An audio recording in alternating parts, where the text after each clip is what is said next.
what's up, everybody? Adam here. This is the Ferment podcast, and I'm coming to you solo today. There's nobody here. I don't have a guest. It's just me, my office, my podcasting gear, my microphone, my notebook, no one else.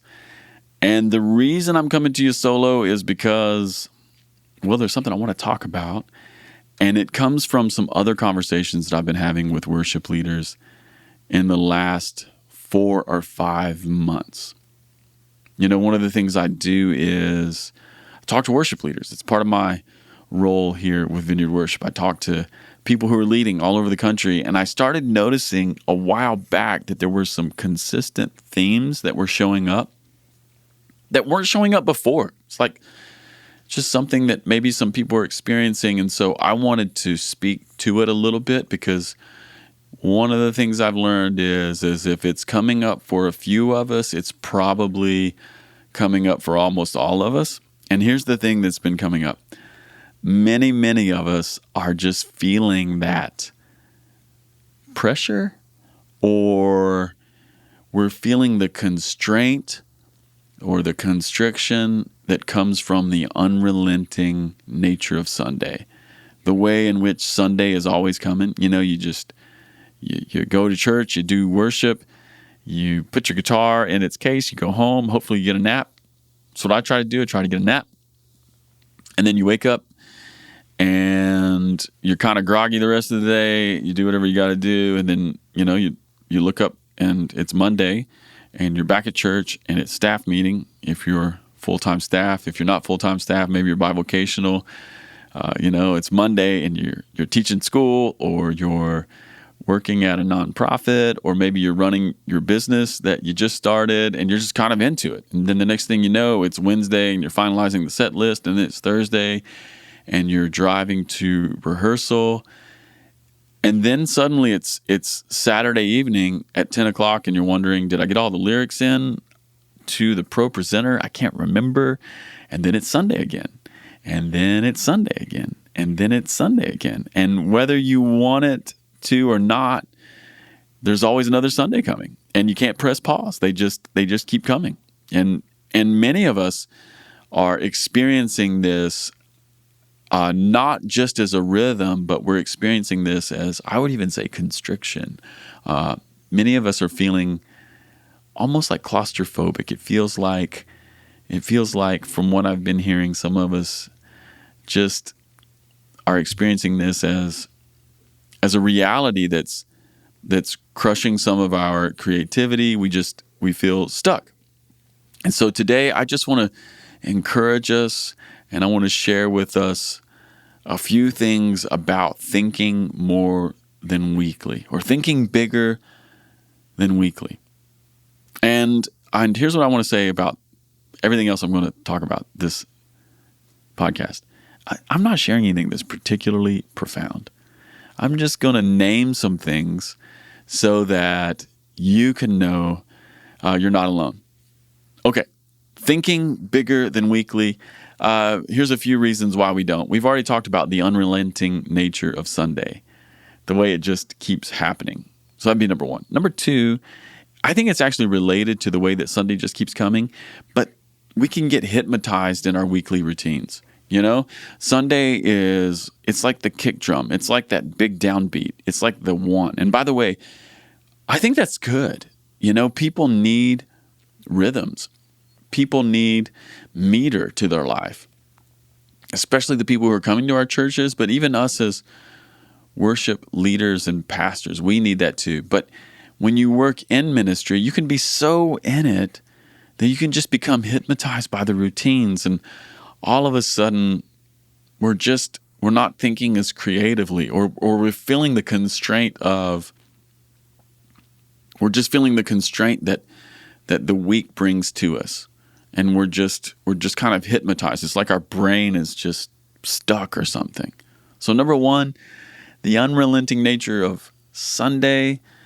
The second reason maybe why we don't think bigger than weekly is because we've just been hypnotized by that rhythm. And then number three, some of us are just always responding to the immediate. You know, if you're in ministry, something's always happening. Some of it's good, you know.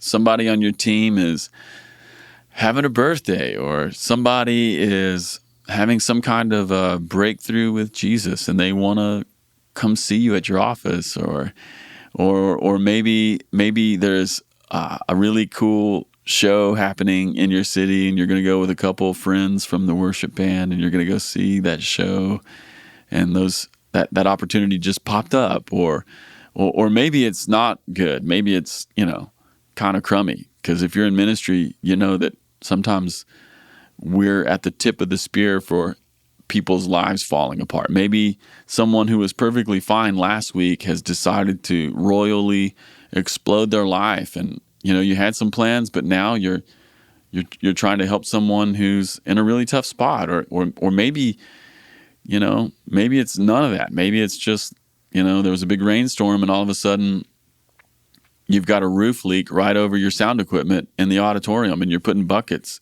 over the soundboard trying to keep it from exploding. I mean, there's just always something happening, and the immediate, the way that it just pops up and steals our attention, it can keep us from thinking bigger than weekly. And then maybe finally, some of us, we have an aversion to the kind of thinking that goes bigger than weekly.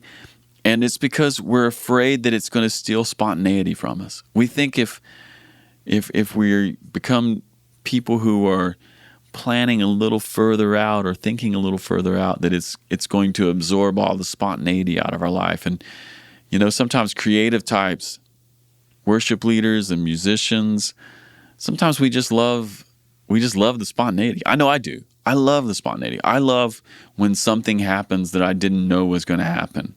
I think that's one of the real joys, and especially in music. Oh my goodness. Like, part of the point of music is you have the rules and then you break the rules, or you have the format and then you improvise on top of it. And it's just this, I don't know. To me, it feels like magic. But some of us love that so much that we're secretly kind of resistant to anything that doesn't feel like spontaneity. So what are we going to do? Well, here's the only thing I want to encourage us in this week. Number one, I just wanted to name to us that you're not alone. If you feel these kinds of things, you're not alone. It's normal. So what do we do? Well, I just want to encourage us here. I want to encourage us to think bigger than the week. And that has to do with, I think, digging into this question. What are my bigger goals for my church and my worship ministry? And I don't just mean, making everything bigger and better, but I mean really grappling with that question of, what are my bigger goals? What are my hopes and my dreams for my team? What are my hopes and my dreams for my church? What are my hopes and my dreams for the kind of people that we'd be? What kind of culture do I want to build?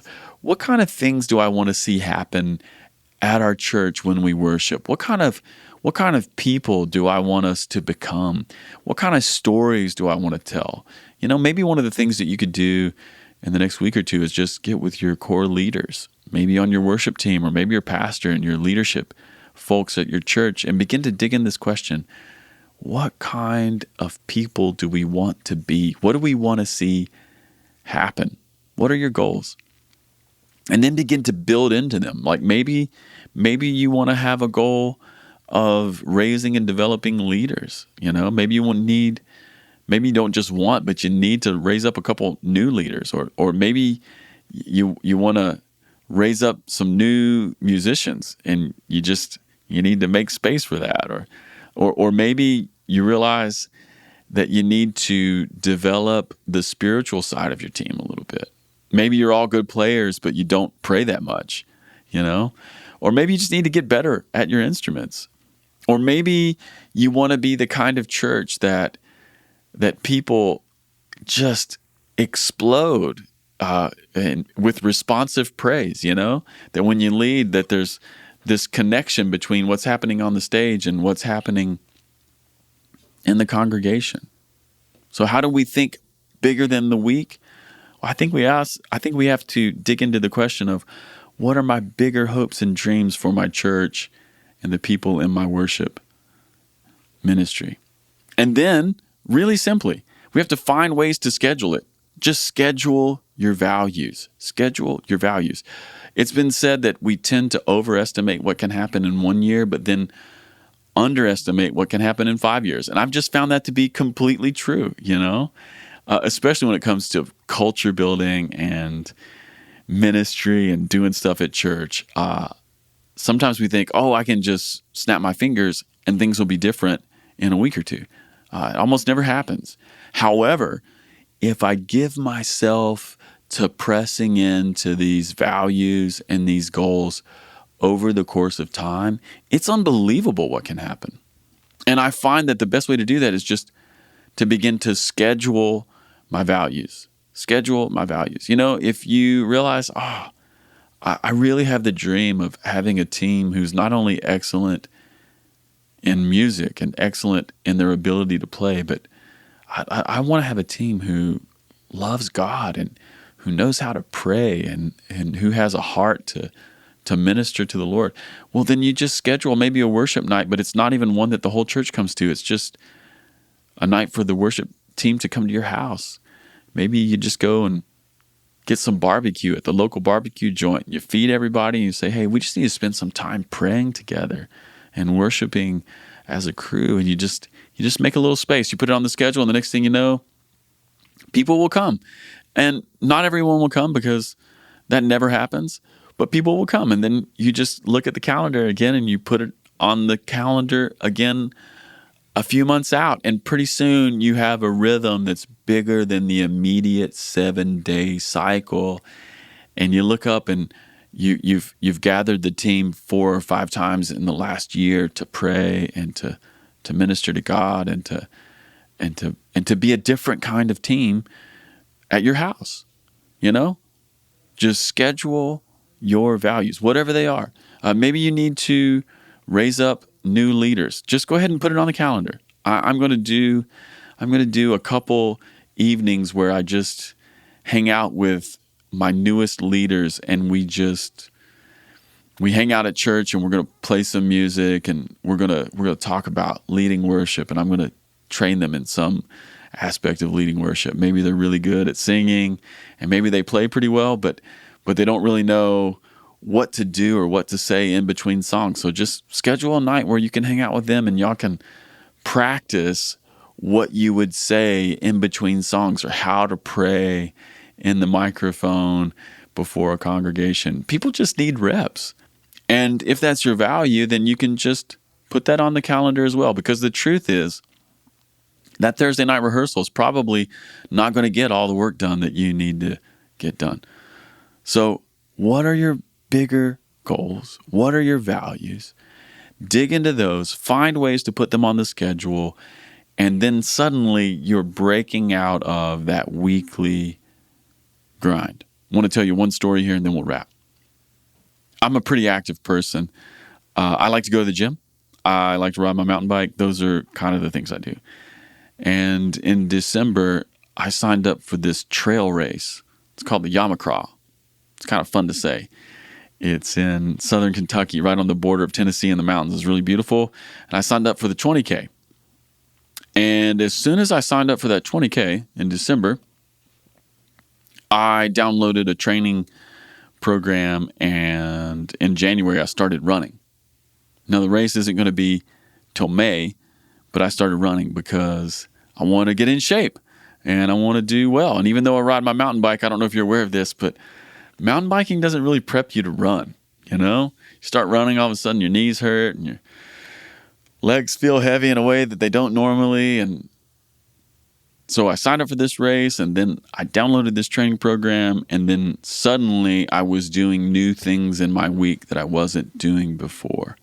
And I guess I just tell you that story because it's a very small, kind of silly personal example of if we just dig into our goals, if we just dig into our values, if we just dig into the kinds of people we want to become as a church or as individuals, and if we find ways to schedule our values, if we commit to them in some distinctive way, it has a way of shaping our week. It has a way of interjecting new life, new practices, and new energy. And if there's new life and there's new practices and there's new energy, then we'll become different people. All right, y'all. I hope this was encouraging. I hope that this speaks to some of what's happening in your life. You know, if you're finding yourself feeling the pressure of another Sunday, if you're feeling claustrophobic, I just want to say you're not alone. And I want to encourage you to think bigger. And you can think bigger by beginning to dig into your real goals. Be specific. What kind of person do I want to be? What kind of people do I want my team to be? What kind of church do I want to have? What kind of things do I want to see happen? And to the best of your ability, put them on the schedule. All right, everybody. I hope you find this helpful. And I can't wait to talk to you sometime this year on the road. Peace.